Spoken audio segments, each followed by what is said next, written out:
affects some of the major risk factors for heart disease. Let's start with high blood pressure. Blood pressure is the force of blood through your arteries.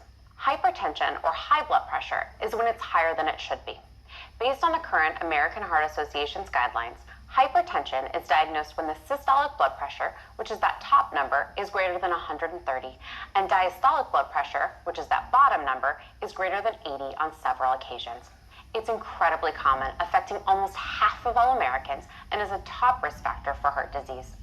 Large-scale epidemiologic studies have definitively demonstrated that high blood pressure at all ages and in all sexes and ethnicities has a continuous graded association with the risk of stroke, heart disease, heart failure, and vascular disease.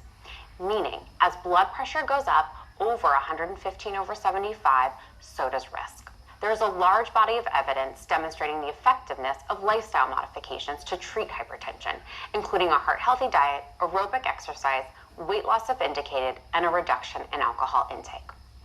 The best studied diet to lower blood pressure is that of the Dietary Approaches to Stop Hypertension, or DASH diet. It's a plant-predominant diet which emphasizes vegetables, fruits, whole grains, nuts, and legumes, as well as some lean protein and low-fat dairy, while minimizing refined sugar, saturated fats, and cholesterol.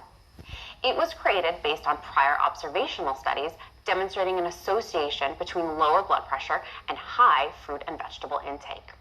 In the original trial, individuals randomized to the treatment arm lowered their systolic blood pressure by 5.5, compared to a control diet, which was intended to mimic the standard American diet.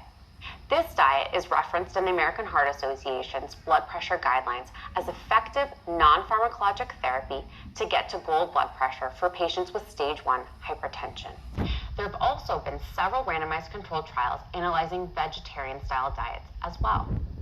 Meta-analyses have found vegetarian diets to result in a lower blood pressure when compared to omnivorous diets, with a systolic blood pressure lowering of 4.8 on average.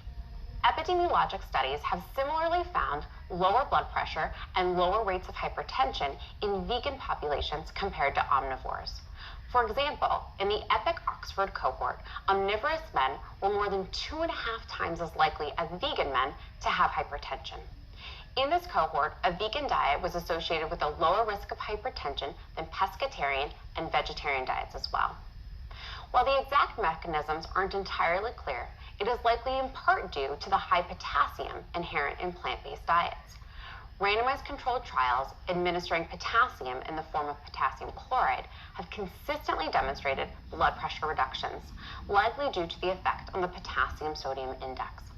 As such, a potassium-rich diet is encouraged with a goal of 3,500 to 5,000 milligrams per day per the American College of Cardiology for blood pressure lowering.